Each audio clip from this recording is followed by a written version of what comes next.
first guest tonight is the beloved astrophysicist, author, and director of the Hayden Planetarium at the American Museum of Natural History. Please welcome my friend, Neil deGrasse Tyson.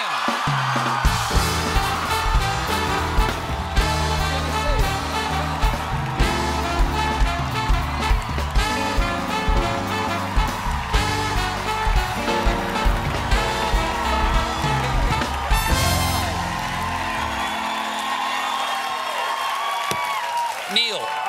Beautiful. I love the stars. Just for you, my friend. Just for you. Love what you've done with the place. Thank you very much. Thank you. Now, on the old gig over on the other network, you were the guest I had more than any other guest. Really? Yeah, you were there. You know that you were my guest. Could it be that I lived nearby, so I was a cheap date? Could it be we moved the studio someplace close to you so we could be near you, Neil? I just found out that you're also you're holding a vast lead on anybody else on this show. You've been on 9 times. Yeah. 9 times. Number 2. Do you know who number 2 is? No. John Oliver. Is that right? 6. 6. Oh, okay. Yeah. Okay. Anyway, so thank you very much. But the universe is vaster than anything else in the universe. What? What does that mean? Don't pre-blow my mind. Don't pre-blow my mind before I'm ready for it. We got a lot of interview here. There's a lot in the universe to talk about. Okay, so relative sure to anything else in the universe. First of all, Happy New Year. Thank you. Happy New Year to you. Now, does the New Year have any particular astronomical significance? No. No, why not? No, not. We've gone around the sun, right? We've gone around the sun once. Yeah, That's but something. the place that we return to, there's nothing special or interesting about it. It's a completely arbitrary spot on the calendar that we have chosen to celebrate the new year. Plus, I think it's a little weird that we all celebrate that instant that the ball drops, and then 1 hour later, they celebrate exactly the same thing, and then an hour later, they do that 24 times around the world. I know how clocks work, Neil. No one. The world is not celebrating the same moment. It's odd to me as an astrophysicist, but that's fine. It's culture. That's how we do it. Could you be more Neil deGrasse Tyson right now? What do you... Okay, so you live to suck the joy out of other people's traditions. What do you love? What is worth celebrating? If it's not New Year's... Almost every other holiday in the year has some astronomical basis. The Chinese New Year, the Jewish New Year, Ramadan, Easter, Lent. Toyotathon. All of it. All of it. All of it. All of it. There's something Saturnalia. Christmas. What does Saturnalia have? Saturnalia, it's back in the winter, where the sun is getting lower and lower in the sky each day. And you're worried that maybe it'll never come back. Oh. And so then... Is Saturn getting higher in the sky? Well, no, but Saturn is the god that you pray to and celebrate. And Saturnalia is where everything flips. So the master serves the slave gives commands. Oh, it's an interesting Roman tradition that is long gone. All right. But I'm just saying, it's in that time of the year where the sun is basically reborn. So it's solstice celebrations. And Christmas was put there to be a good place to sort of bring in all the pagan worshipers who were already celebrating that time of year. And it worked. Yeah, it worked. Yeah. Oh, yeah. We won. Now, okay, so 2018, what's got you excited for 2018? We won. What are you talking about? We won. That's right. We won. What's got you excited for 2018? Wait, just to be clear. Okay. You not only won there, you won the calendar race, too. Huh? The world's calendar is the Gregorian calendar after Pope Gregory. Put that into place in 1582. Because the previous Julian calendar was messing up in the year. It was off by like 10 days. Okay. It was off by 10 days. Yeah. And the Pope said, we got to fix this. So the Pope fixed it. Pope, his Jesuit scientists. Okay. The Jesuit priests were like the academic order of the Catholic. You're Catholic. You should be teaching this, okay? I'm aware of my religion. Okay. So there's a Vatican observatory to this day that at the time, before telescopes were invented, these Jesuit priests were put into the service of figuring out why the calendar was shifting in the year. Well, am I correct in saying that it was a Catholic priest who first proposed the idea of the Big Bang? Yes, Georges Lemaitre.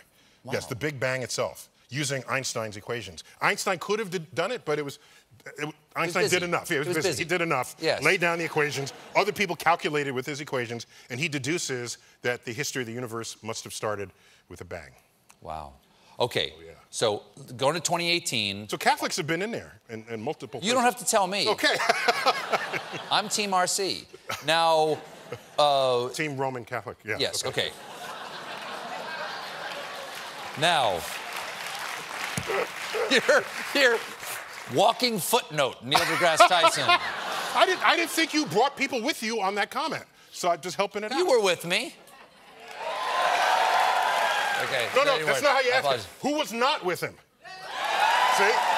Yeah, there you go. I feel betrayed. All right, so 2018. Let me get to the second question of the interview.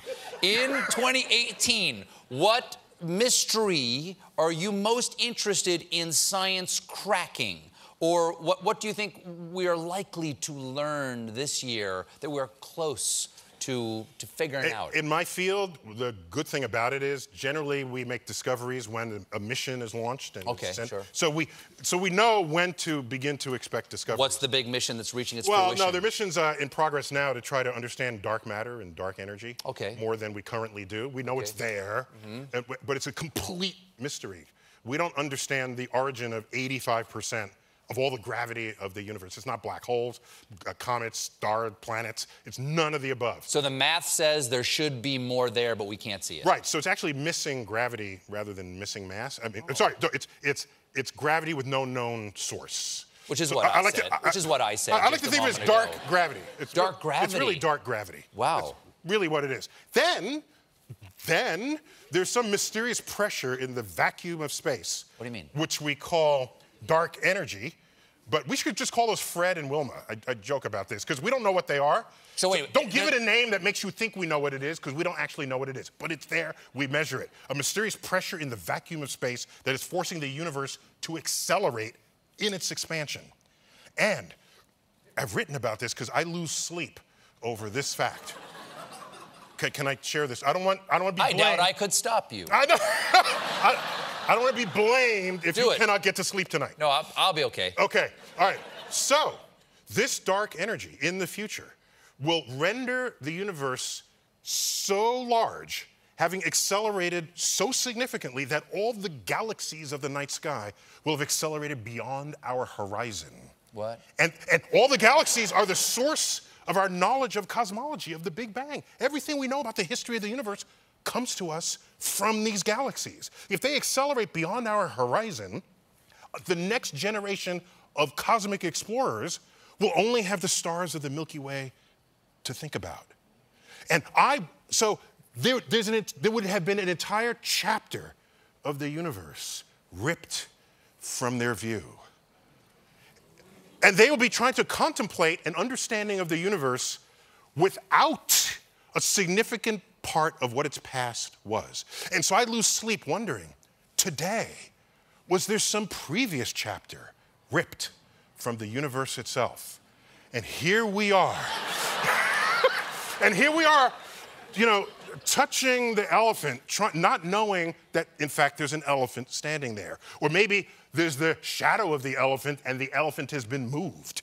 We don't know what we don't know.